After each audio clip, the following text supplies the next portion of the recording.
Hello दोस्तों, कैसे हैं आप सब लोग। उम्मीद है आप सब अच्छे होंगे और अपनी तैयारी को बड़े बेहतरीन ढंग से कर रहे होंगे। आप जानते हैं नोटिफिकेशन आ चुका है और आपको नोटिफिकेशन के हिसाब से अब आपको डे वाइज रिवीजन करना है। और रिवीजन किस तरह से करना है ये आपको खुद से डिसाइड करना है। इसी कड़ी में हम आपके साथ हैं और हम जो आज आपके सामने लेकर आए हैं उत्तर प्रदेश का जो आर्थिक परिदृश्य से जितने भी मोस्ट इम्पोर्टेंट क्वेश्चन बन सकते हैं वो हमने इसी वीडियो में समाहित कर दिए हैं। और आपको इस वीडियो को देख लेना है। इसमें वीडियो में जो है बजट वगैरह से जितने भी आपके क्वेश्चन बन सकते हैं वो सब इसमें मिल जाएंगे। ठीक है, इससे बाहर क्वेश्चन जाने वाले नहीं हैं। अगर आपने हमारे बाकी टॉपिक नहीं देखे हैं तो टॉपिक वाइज वीडियो जो है ये आपको हमारे चैनल पर मिल जाएगी। और प्रैक्टिस सेट भी हमने अपने चैनल पर अपलोड किए हुए हैं, वो भी आप देख सकते हैं। और सारे क्वेश्चन जो हैं इंपॉर्टेंट हैं, आपको एक एक क्वेश्चन जो है सेलेक्टिव मिलेगा और एक एक क्वेश्चन जो है बेहतरीन मिलेगा। ठीक है, तो आप हमारे चैनल पर जाइए, विजिट करिए। तो चलिए दोस्तों, देख लेते हैं आज का हमारा फर्स्ट क्वेश्चन। और फर्स्ट क्वेश्चन हमारा हो जाएगा, उत्तर प्रदेश में निम्नलिखित में से कौन सा शहर निर्यात विकास केंद्र नहीं है। आपको बताना है उत्तर प्रदेश में निम्नलिखित में से कौन सा शहर निर्यात विकास केंद्र नहीं है। आगरा हो जाएगा, इलाहाबाद हो जाएगा, खुर्जा हो जाएगा या फिर आपका मेरठ हो जाएगा। और ये क्वेश्चन पूछा गया है और इस तरह के क्वेश्चन ही जो हैं आपसे आर की परीक्षा में पूछे जाएंगे। ठीक है, इतनी बात आपको याद रखनी है। तो क्वेश्चन नंबर 1 का जो करेक्ट आंसर हो जाएगा वो हो जाएगा आपका बी, इलाहाबाद। इलाहाबाद जो है निर्यात विकास केंद्र नहीं है। और कौन कौन से हैं? आगरा है।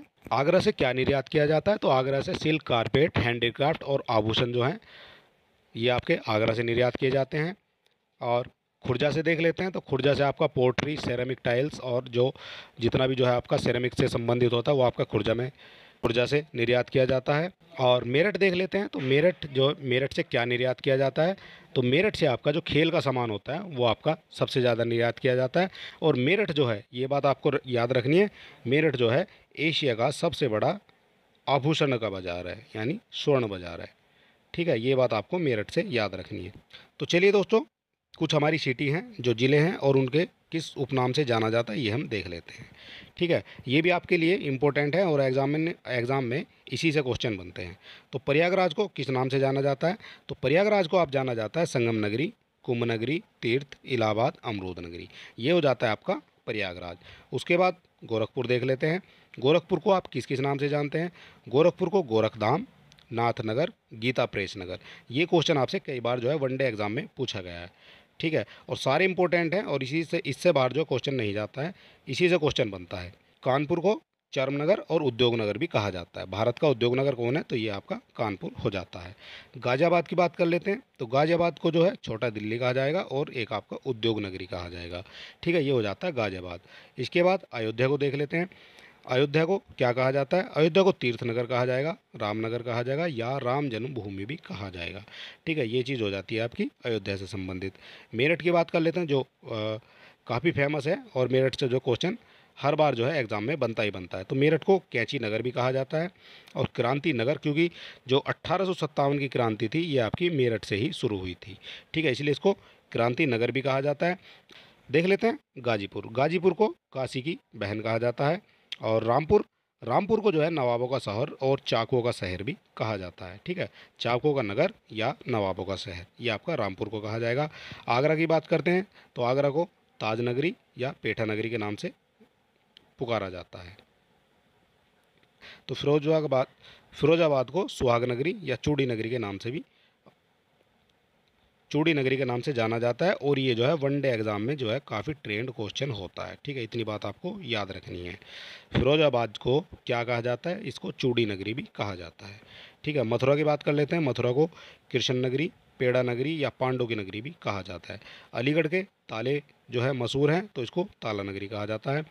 बरेली में बांस और सुरमा नगरी। बरेली की जो सुरमा है ये काफ़ी फेमस है, सूरमा जो उसका होता है। ठीक है, ये बात आपको याद रखनी है। बरेली का बांस और बरेली का सूरमा ये आपका फेमस हो जाएगा। लखनऊ को देख लेते हैं। लखनऊ भी आपसे काफ़ी पूछा जाता है। तो लखनऊ को आपको नवाबों का शहर कहा जाता है, बागों का नगर कहा जाता है, नवावत नबसात का शहर कहा जाता है। मुरादाबाद को देख लेते हैं। ये पीतल नगरी है, ये भी आपसे जो है मोस्ट इम्पोर्टेंट है और ये आपसे कई बार जो है क्वेश्चन में पूछी गई है कि पीतल की नगरी जो है किसको कहा जाता है? ये आपका मुरादाबाद को कहा जाता है। पीतल की नगरी या फिर आपका बर्तनों की नगरी। ठीक है, चलिए देख लेते हैं। वाराणसी, ये हमने जो मोस्ट इम्पोर्टेंट है केवल वही इसमें लिए हुए हैं, बाकी तो और बहुत सारे हैं लेकिन सभी को लेने का कोई फ़ायदा नहीं है। वाराणसी देख लेते हैं। वाराणसी को विश्वनाथ नगरी, मुक्ति नगर, सीडी नगर, पांडवों का नगर या फिर घाटों का नगर भी कहा जाता है। ठीक है, ये चीज़ आपको याद रखनी है। चलिए क्वेश्चन नंबर 2 देख लेते हैं। क्वेश्चन नंबर 2 क्या हो जाएगा? 2014-15 में भारत देश के निर्यात में उत्तर प्रदेश की हिस्सेदारी का परास कितना है? आपको बताना है। 2014-15 में ये जो क्वेश्चन है ये आपका पुराना क्वेश्चन है और इस क्वेश्चन को देखें केवल ये दिखाया गया है कि किस तरह के क्वेश्चन जो हैं आपसे एग्ज़ाम में पूछे जाते हैं। हालांकि इस क्वेश्चन का कोई औचित्य इस वीडियो में डालने का नहीं है, केवल दिखाने का प्रयास किया गया है कि किस तरह के क्वेश्चन जो हैं पिछली बार परीक्षाओं में पूछे गए हैं और इस बार भी जो है इस तरह के क्वेश्चन आने की पूरी पूरी संभावनाएँ हैं। ठीक है, तो उस समय जो है 14-15 की बात कर लेते हैं। ये आपका जो है 16 में क्वेश्चन आया था और 16 में जो इसका आंसर था वो था आपका ए। जो भारत देश के निर्यात में उत्तर प्रदेश की हिस्सेदारी का जो परास है वो आपका 4 से 5% है। इतनी बात आपको याद रखनी है। चलिए देख लेते हैं नवीनतम आंकड़े। जो नवीनतम आंकड़े हैं वो क्या कहते हैं?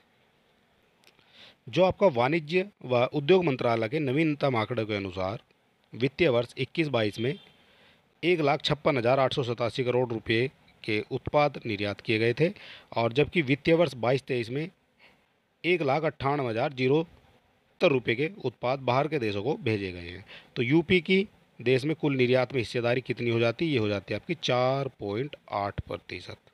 और ये जो आंकड़े हैं ये आपके वेबसाइट से लिए गए हैं और बिल्कुल लेटेस्ट आंकड़े हैं।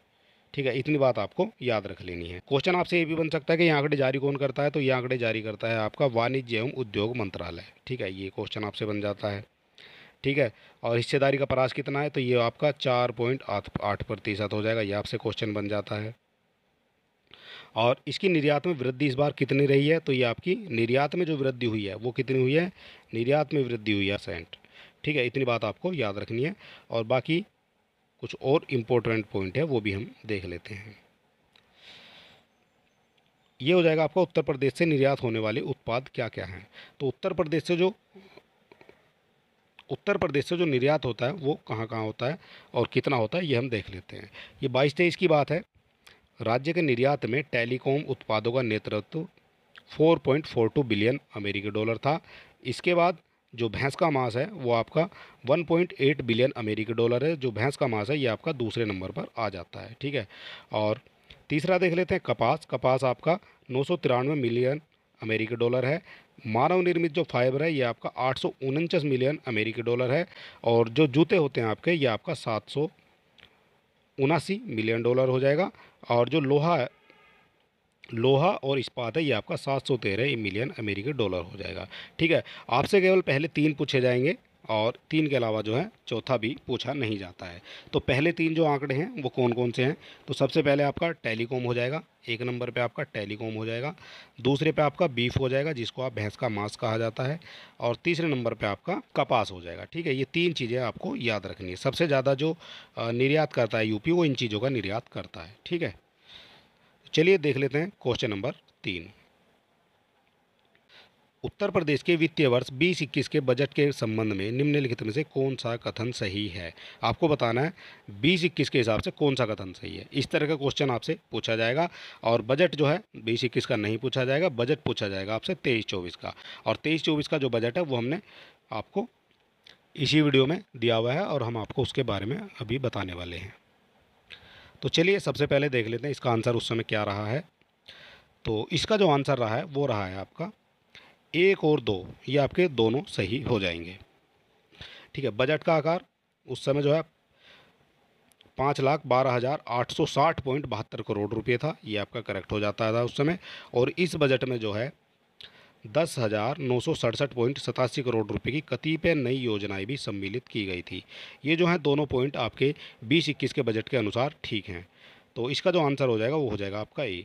और बाकी जो बजट की डिटेलें हैं वो हम जो है देख लेते हैं। बजट से संबंधित क्या क्या क्वेश्चन आपके बन सकते हैं वो हम देख लेते हैं। तो चलिए सबसे पहले स्टार्ट कर लेते हैं। जो आपका 23-24 का बजट है वो कहाँ से स्टार्ट होता है और क्या क्वेश्चन बनेगा। तो सबसे पहले क्वेश्चन तो आपका बजट से सबसे पहला जो क्वेश्चन बनेगा वो केवल यही बनेगा, 22 फरवरी 2023 को प्रस्तुत बजट के अनुसार 23-24 से संबंधित निम्न कथनों पर विचार कीजिए। सेम क्वेश्चन आपसे पूछा जाएगा, ठीक है। आपसे पूछा जाएगा कथनों पर विचार कीजिए। आपको 3 पॉइंट दे दिए जाएंगे या 4 पॉइंट, उनसे आपसे क्वेश्चन पूछा जाएगा। इसका 1 सही है, 2 सही है, 3 सही है या फिर आपका उपरोक्त चारों सही है, ठीक है। इस तरह का जो है क्वेश्चन आपसे बजट से पूछा जाएगा। और सबसे पहले आपको यही याद रख लेना है, बजट जो आपका कब प्रस्तुत किया गया। बजट है वो आपका 22 फरवरी और 2023 को प्रस्तुत किया गया था। ये तो बन गया इससे हमारा पहला क्वेश्चन। दूसरा इसी से क्वेश्चन बनेगा, उत्तर प्रदेश का बजट जो है किस वित्त मंत्री के द्वारा प्रस्तुत किया गया। तो ये किया गया आपका सुरेश खन्ना के द्वारा। जो आपके वित्त मंत्री हैं सुरेश कुमार खन्ना जी, उनके द्वारा जो है बजट को पेश किया गया, ठीक है। ये चीज़ आपको याद रखनी है। और इसी क्वेश्चन से आपका बन जाता है कि बजट का आकार क्या है। तो बजट का आकार जो है 6,90,242.43 रुपये हो जाता है, ठीक है। ये आप देख सकते हैं, अमाउंट पूरी लिखी हुई है, 6,90,242.43 करोड़ रुपये, ये आपका बजट का आकार हो जाता है।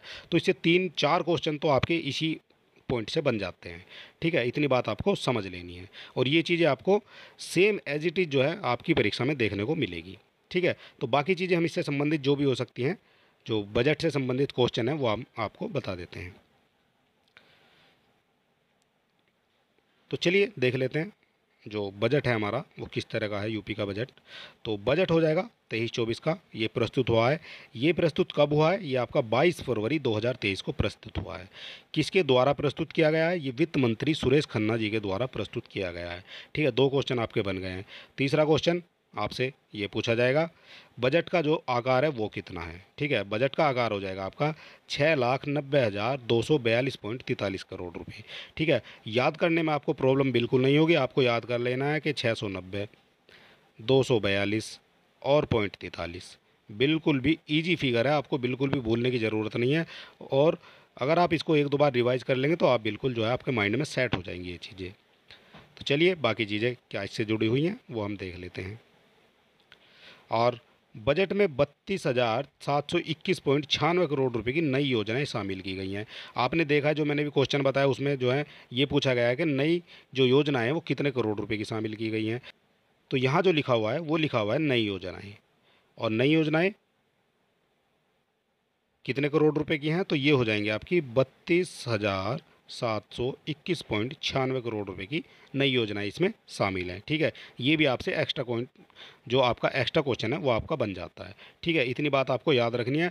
और सारे इंपॉर्टेंट फैक्ट जो बजट से बनने वाले हैं वो सब इसी वीडियो में आपको देखने को मिलेंगे। इससे बाहर कोई भी क्वेश्चन आपका जाने वाला नहीं है, ठीक है। तो चलिए देख लेते हैं जो मोस्ट इंपॉर्टेंट फैक्ट हैं वो हमारे किस तरह से बनने वाले हैं।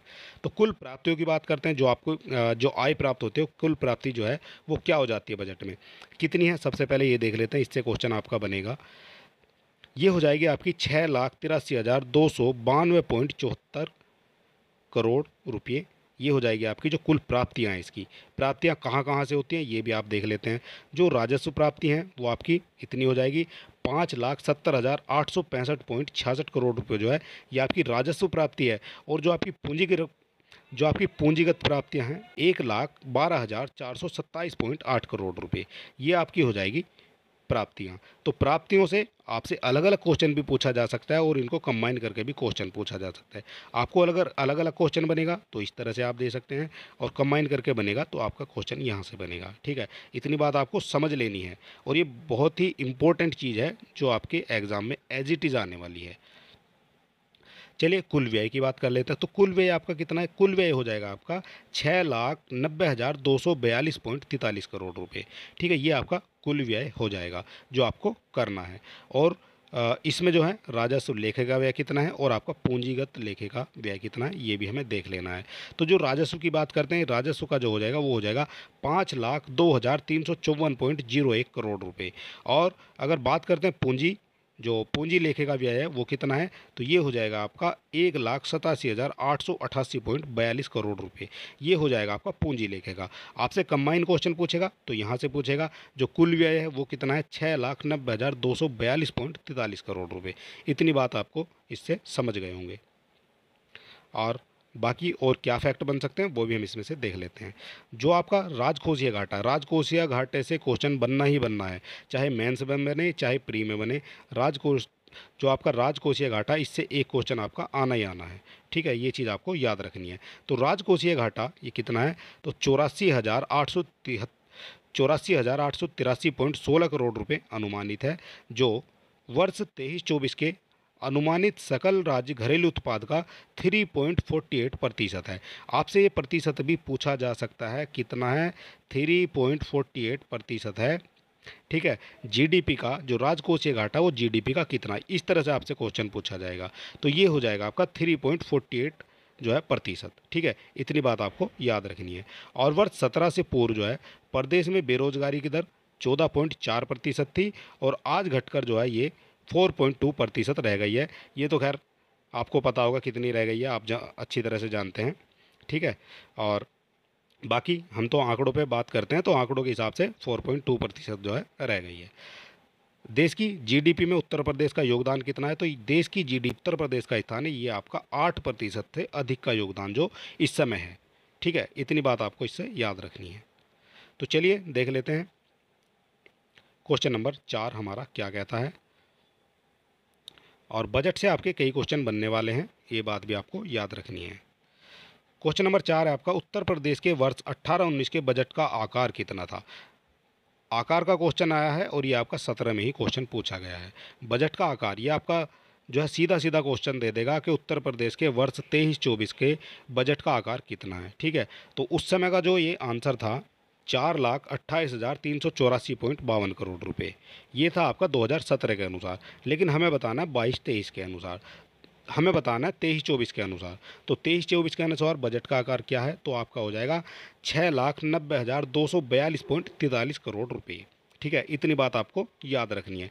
ये तो आपको रट जाना चाहिए कि आपके बजट का आकार कितना था। ठीक है,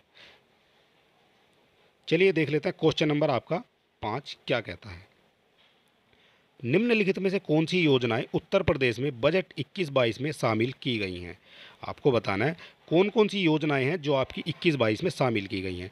ये क्वेश्चन पूछा गया है आपका 2021 में, और हमें बताना है 23-24 में कौन कौन सी योजनाएं शामिल की गई हैं। सबसे पहले हम क्वेश्चन नंबर जो 5 है हमारा, उसका आंसर देख लेते हैं, उस समय जो है इसका आंसर क्या रहा होगा। तो क्वेश्चन नंबर 5 का जो करेक्ट आंसर है ये आपका हो जाएगा 1, 2 और 3। ये आपकी जो है, ये आपका युवा उद्यमिता विकास, ये इसमें नहीं था शामिल। और आपका जो है आत्मनिर्भर कृषक समन्वित विकास योजना भी थी, और मुख्यमंत्री सक्षम सुपोषण योजना भी थी, और आपकी मुख्यमंत्री प्रवासी श्रमिक उद्यमिता विकास योजना भी थी।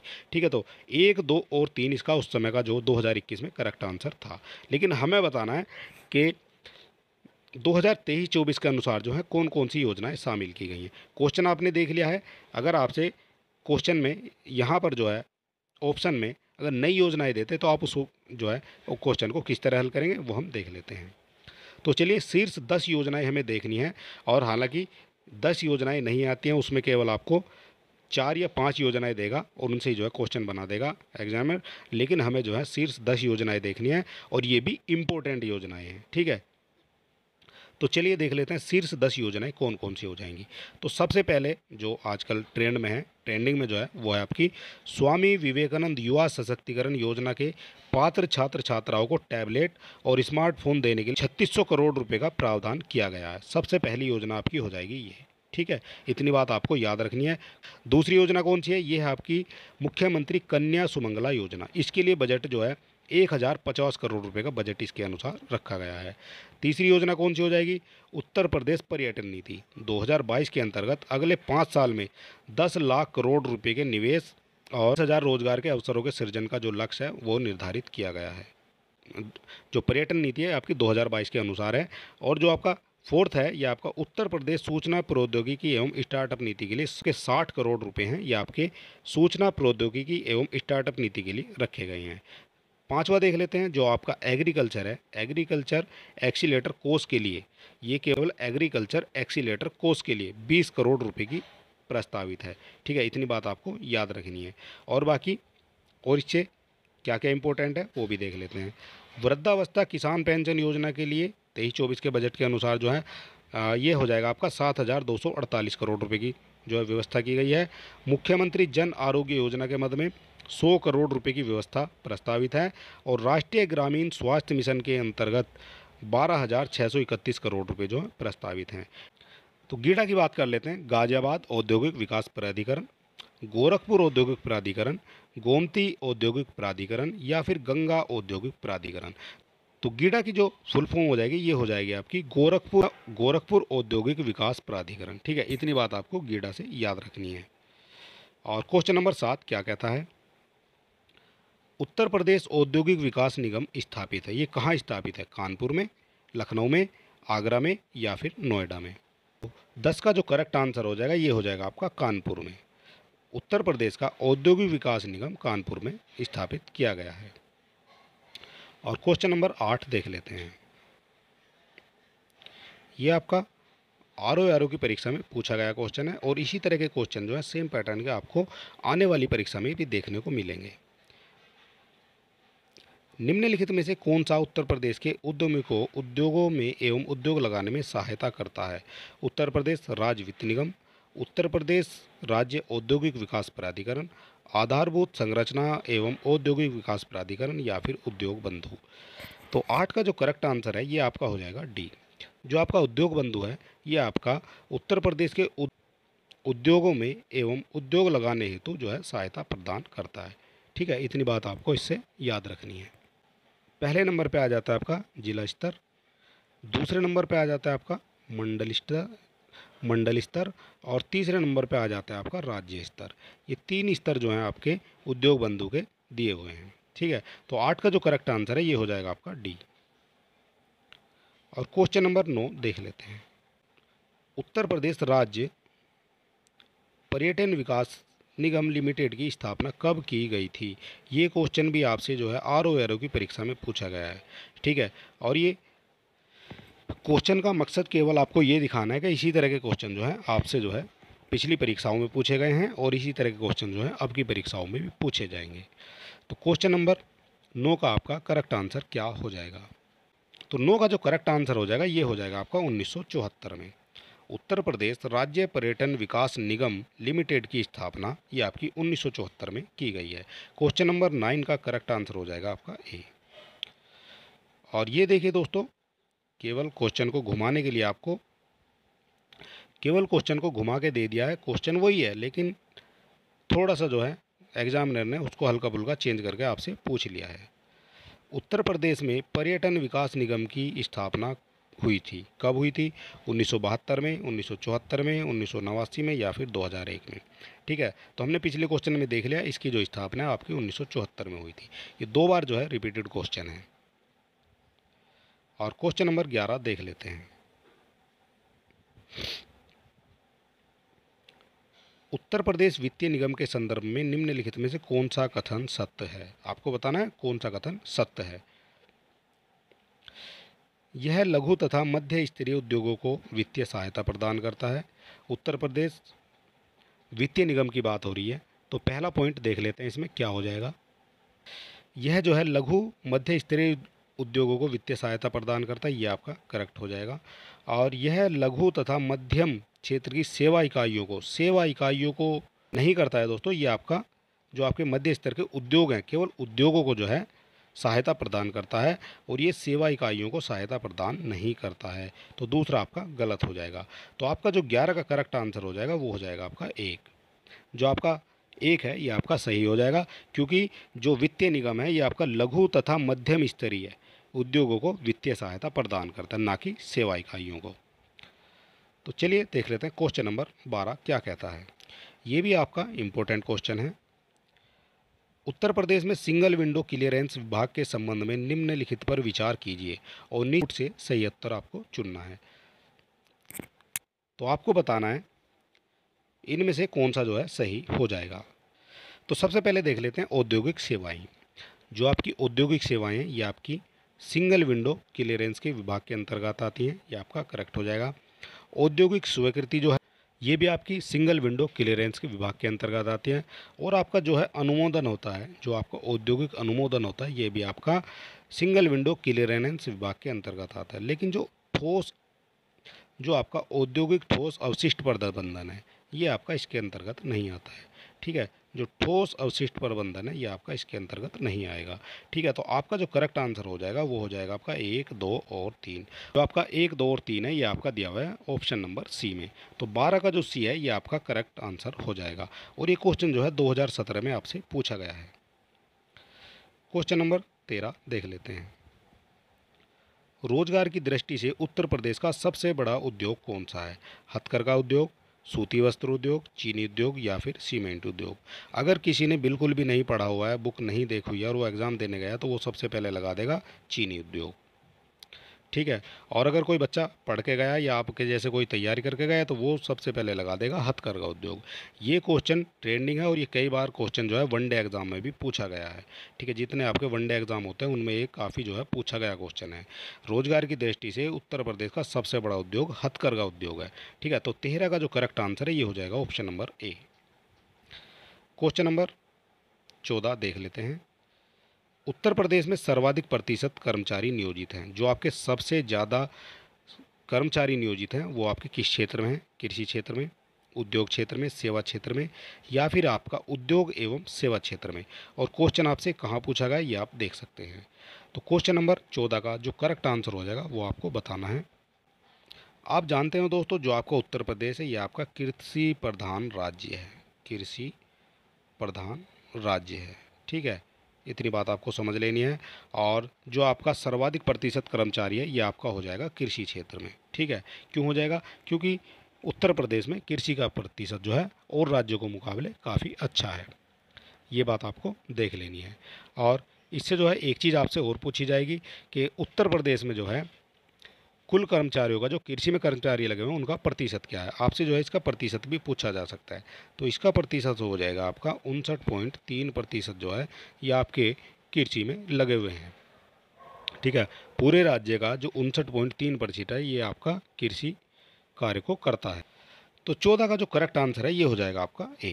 उत्तर प्रदेश में सर्वाधिक प्रतिशत कर्मचारी नियोजित आपके हो जाएंगे कृषि क्षेत्र में। और क्वेश्चन नंबर 15 देख लेते हैं।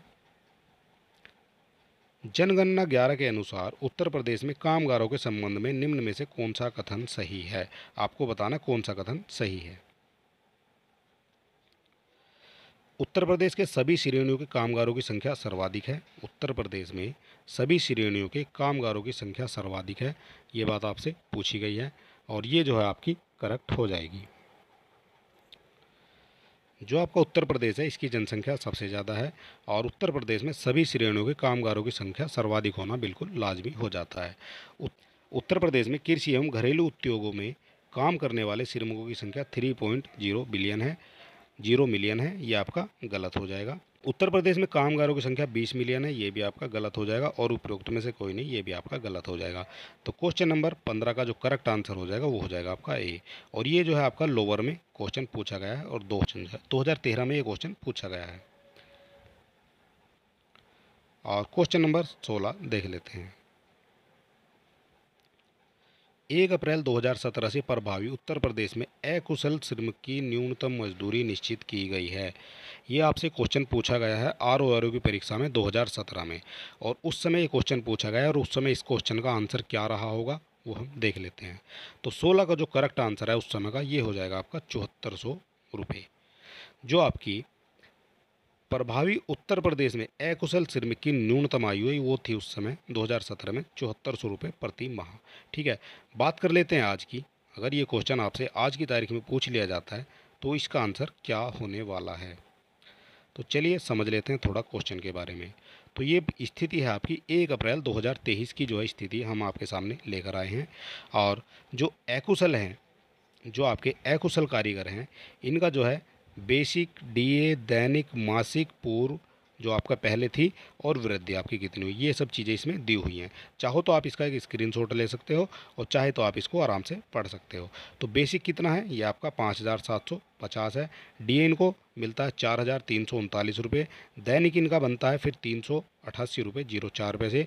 और मासिक इनसे पूछा जाएगा। ये आंकड़ा आपको याद रखना, तीनों ही पॉइंट का जो आंकड़ा है ये आपको याद रखना है कि इनका जो अकुशल जो कारीगर हैं, जो अकुशल मजदूर हैं, इनका जो है मासिक वेतन कितना है। तो मासिक वेतन आपको याद रखना है। सबसे पहले अकुशल की बात करेंगे तो ये हो जाएगा आपका 10,089 रुपये, और अर्धकुशल की बात करेंगे ये हो जाएगा 11,098 रुपये। कुशल की बात करेंगे तो ये हो जाएगा आपका 12,432 रुपये। ठीक है। अब आपसे ये भी पूछा जा सकता है कि इसमें वृद्धि कितनी हुई है।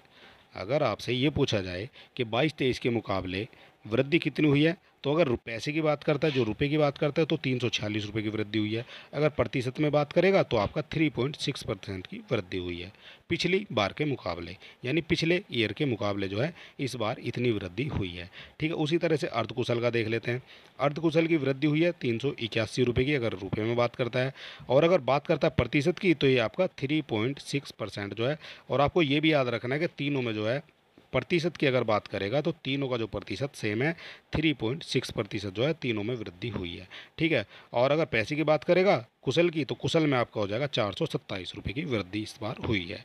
ठीक है। इतनी बात आपको इससे याद रखनी है और इससे ही जो है क्वेश्चन बनने वाले हैं। तो चलिए बाकी चीज़ें भी थोड़ा सा देख लेते हैं, और ये भी आपका इम्पोर्टेंट है क्योंकि मनरेगा से भी जो है क्वेश्चन आपको देखने को मिल जाते हैं।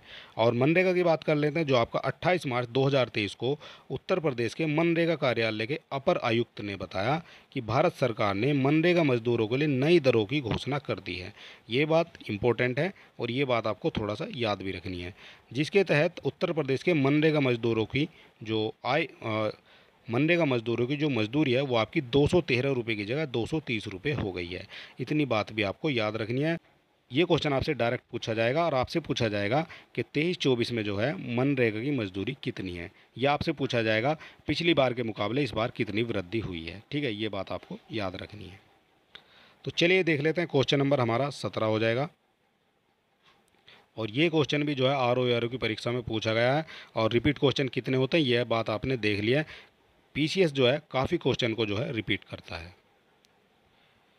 उत्तर प्रदेश की कुल जनसंख्या में कार्यबल का प्रतिशत कितना है, आपसे पूछा गया है। 2021 में ये क्वेश्चन पूछा गया है।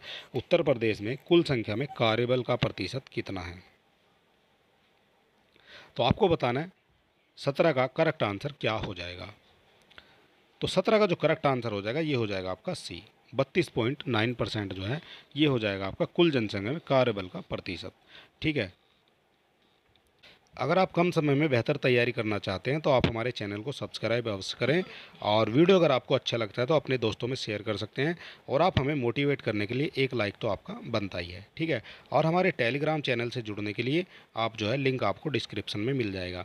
और अगर आपने अभी तक RO का नोटिफिकेशन नहीं देखा है तो आप हमारे टेलीग्राम पर जाकर नोटिफिकेशन देख सकते हैं। तो चलिए देख लेते हैं, क्वेश्चन नंबर हमारा हो जाएगा 18।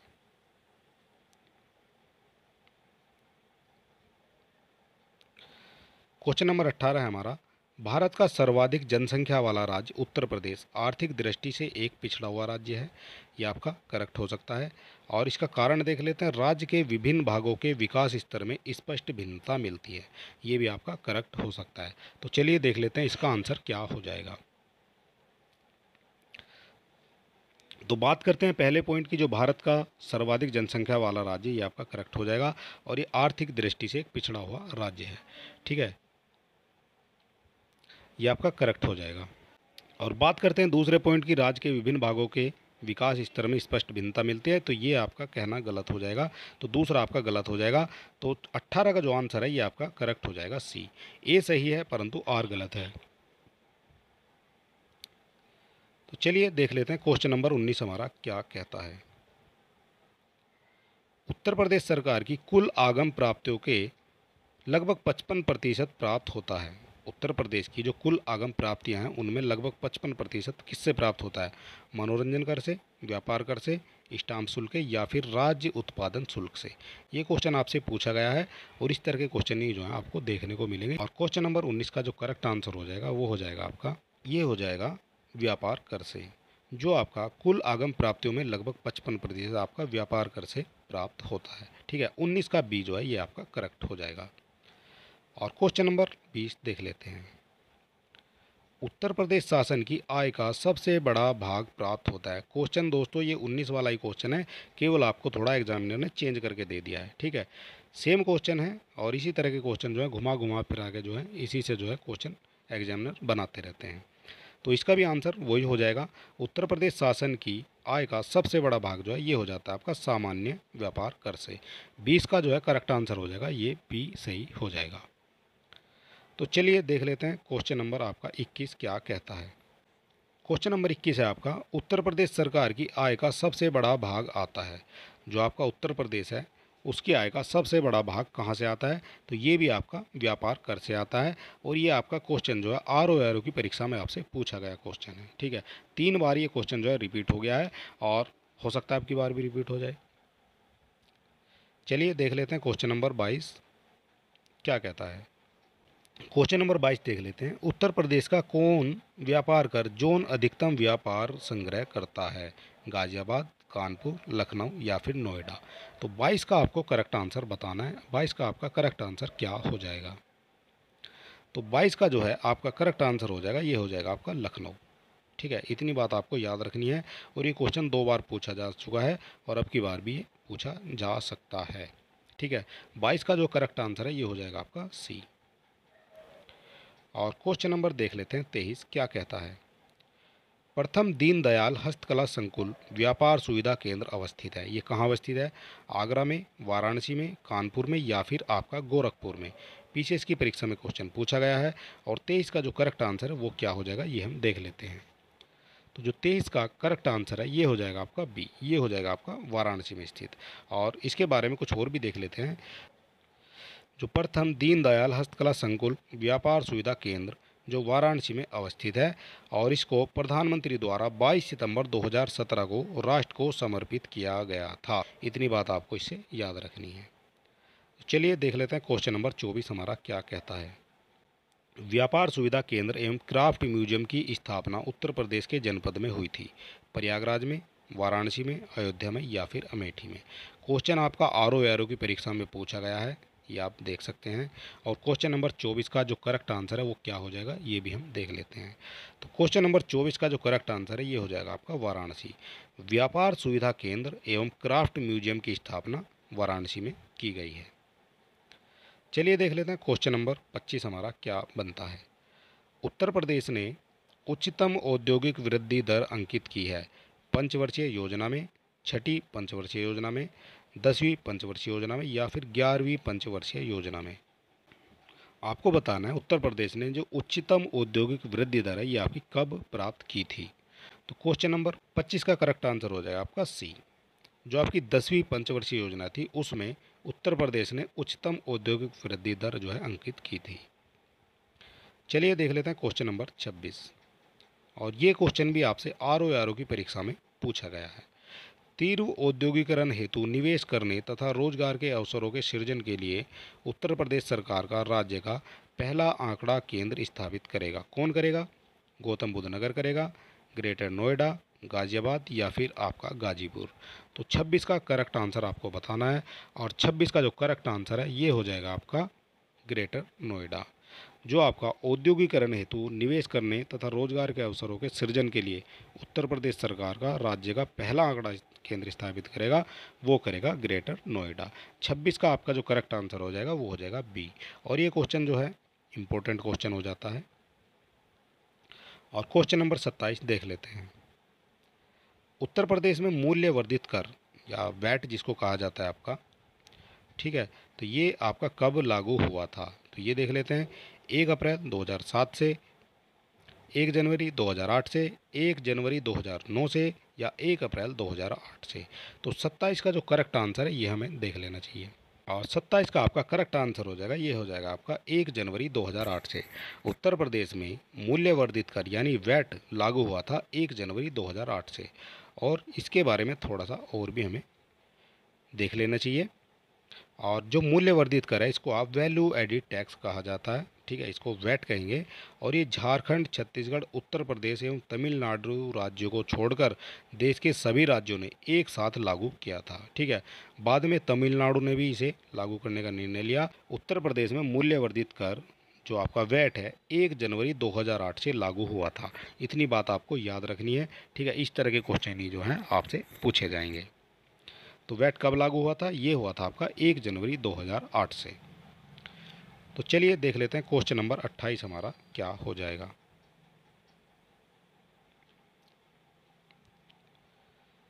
उत्तर प्रदेश के निम्नलिखित में से किस जिले में गरीबी रेखा से नीचे सबसे कम ग्रामीण परिवार पाए जाते हैं? बागपत में, गाजियाबाद में, लखनऊ में या फिर मेरठ में? सबसे कम की बात करते हैं, हमें केवल ऑप्शन के हिसाब से चलना है। सबसे कम तो देख लेते हैं, बाकी ऑप्शन में क्या क्या आपसे दिए गए हैं ये हम देख लेते हैं। तो 28 का जो करेक्ट आंसर है वो हमारा हो जाएगा बागपत। ऑप्शन के हिसाब से बागपत में ग्रामीण परिवार जो हैं सबसे कम पाए जाते हैं। ठीक है, और 2011 की जनगणना के अनुसार आंकड़े क्या हैं वो भी हमें देख लेने चाहिए, और ये हम देख लेते हैं 2011 की जनगणना के अनुसार क्या क्या आंकड़े हो जाएंगे। और जो इम्पोर्टेंट है केवल उन पर ही हमें ध्यान देना है, बाकी चीज़ों को हमें नहीं देखना है। सबसे पहले देख लेते हैं जनगणना 2011 के अनुसार उत्तर प्रदेश की कुल जनसंख्या कितनी थी। तो ये हो जाएगी आपकी 19,98,12,341। क्या थी? ये थी आपकी उत्तर प्रदेश की कुल जनसंख्या। ये क्वेश्चन आपसे बनता है कि जो उत्तर प्रदेश की जनसंख्या, देश की जनसंख्या कुल कितने परसेंट है? तो ये हो जाएगा आपका 16.51%। देश की जनसंख्या का जो जो देश की जनसंख्या का उत्तर प्रदेश की जनसंख्या कितने प्रतिशत है? ये आपका 16.51% है। ठीक है, दूसरा पॉइंट क्या है? राज्य की कुल जनसंख्या में पुरुषों का प्रतिशत, ये हो जाएगा आपका 52.29% पुरुषों का प्रतिशत हो जाएगा, यानी कि पुरुषों की संख्या जो है 52.29% है। ठीक है, राज्य में महिलाओं का प्रतिशत कितना है? ये हो जाएगा आपका 47.71%। ठीक है, जब आप इन दोनों को प्लस कर दोगे तो आपका जो है 100% निकल के आ जाएगा। बात आपको याद रखनी है। और राज्य की कुल जनसंख्या में ग्रामीण जनसंख्या का प्रतिशत कितना है? ये हो जाएगा 77.73%। ये क्या है? ये है आपकी ग्रामीण जनसंख्या।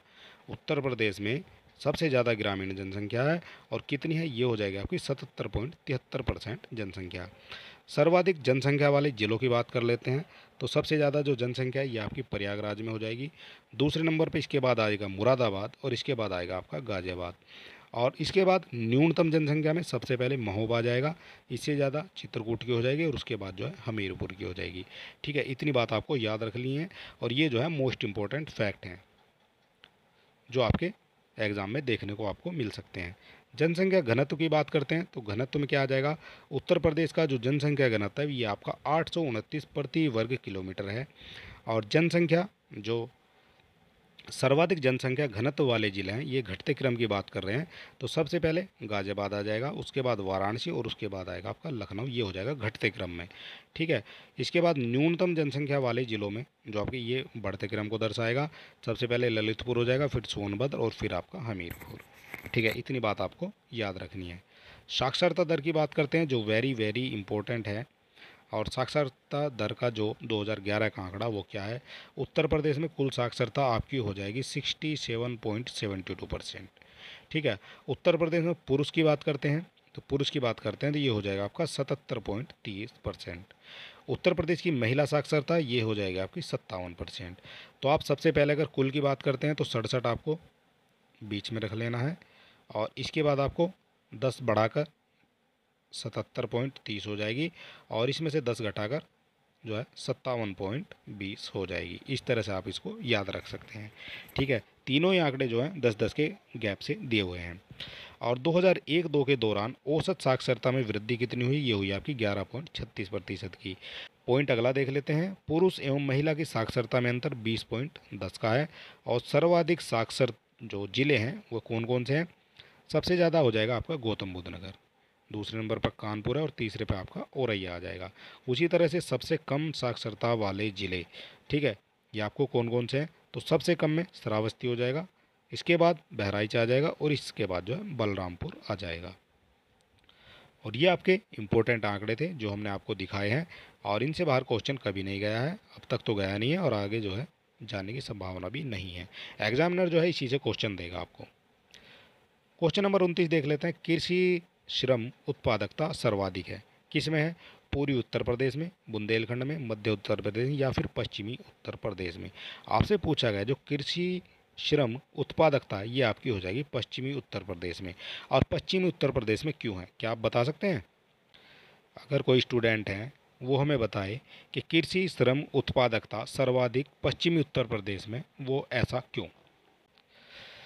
तो ऐसा इसलिए है दोस्तों, क्योंकि जो पश्चिमी उत्तर प्रदेश है इसमें आपका जो क्षेत्र पड़ता है, सबसे पहले आपकी यमुना जो है ये आपकी पश्चिमी उत्तर प्रदेश से जाती है, और आपकी गंगा भी जो है ये आपकी पश्चिमी उत्तर प्रदेश से जाती है। ठीक है, तो जो आपका दोआब का क्षेत्र है, दोआब किसको कहते हैं ये भी आपसे क्वेश्चन बन गया कि दोआब किसको कहा जाता है, जो दो नदियों के बीच की भूमि होती है उसको दोआब कहा जाता है।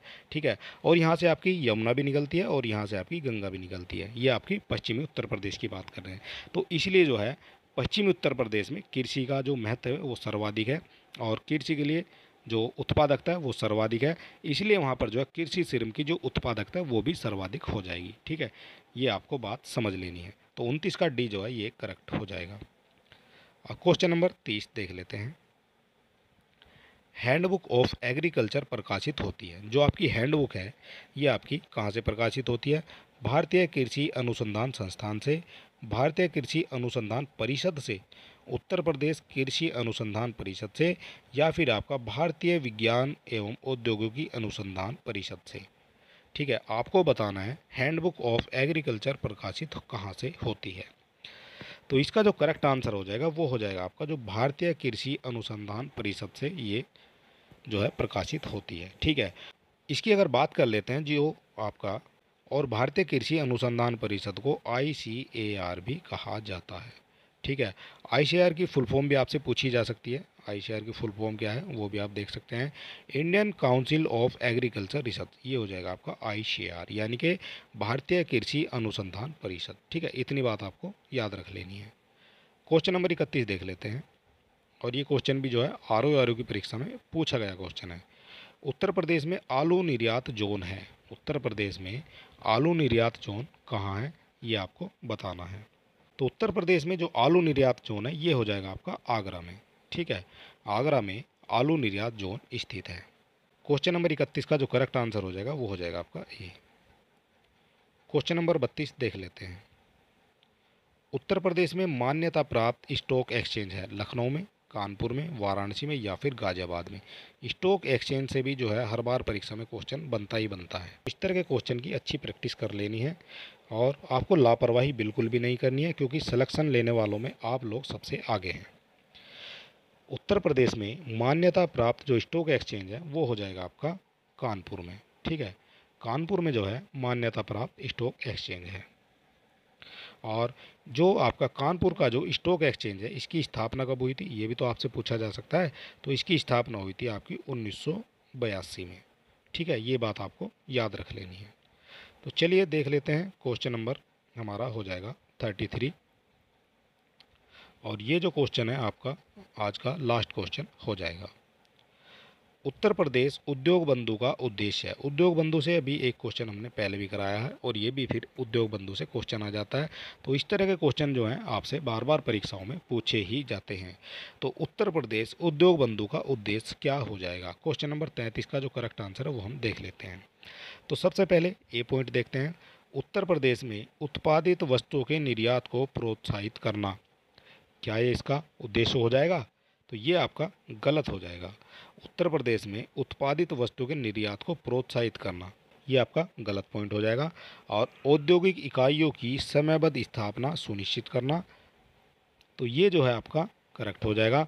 औद्योगिक जितनी भी इकाइयाँ इनको समयबद्ध तरीके से स्थापना करना और इनकी स्थापना को सुनिश्चित करना, ये हो जाएगा उद्योग बंधु का उद्देश्य।